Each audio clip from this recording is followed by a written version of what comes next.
জনপ্রিয় নির্মাতা অমিতাভ রেজা চৌধুরী তৃতীয়বারের মতো বিয়ের পিঁড়িতে বসতে যাচ্ছেন। কয়েক মাস ধরে যুক্তরাষ্ট্রের নিউ ইয়র্কে অবস্থানরত এই নির্মাতা সদ্য সংবাদ মাধ্যমকে বিষয়টি নিশ্চিত করেছেন। স্থানীয় সময় শনিবার সকালে সেখানে তার বিয়ের আনুষ্ঠানিকতা সম্পন্ন হবে। অমিতাভ রেজার কনে মুশফিকা মাসুদ পেশায় চিত্রনাট্যকার ও পরিচালক। যুক্তরাজ্যের লিভারপুল জন মুরস ইউনিভার্সিটি থেকে আইন বিষয়ে স্নাতক শেষ করে তিনি যুক্তরাষ্ট্রের ফরেস্টেইন গ্রাজুয়েট স্কুল অব সিনেমা ও বুকলিন কলেজে চলচ্চিত্র সংক্রান্ত উচ্চশিক্ষা নেন।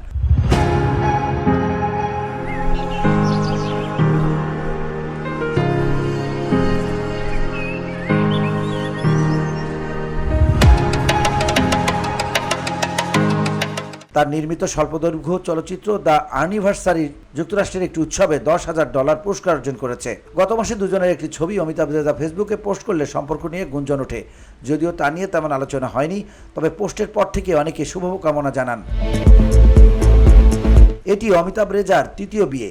এর আগে তিনি অভিনেত্রী নওরিন হাসান খান জেনি এবং মিম রশিদের সঙ্গে বিবাহ বন্ধনে আবদ্ধ ছিলেন। তবে উভয় সম্পর্কই বিচ্ছেদে শেষ হয়। এবার নির্মাতা জীবনের নতুন অধ্যায়ের সঙ্গী হিসেবে পাচ্ছেন মুশফিকা মাসুদকে। VOD Bangla news desk.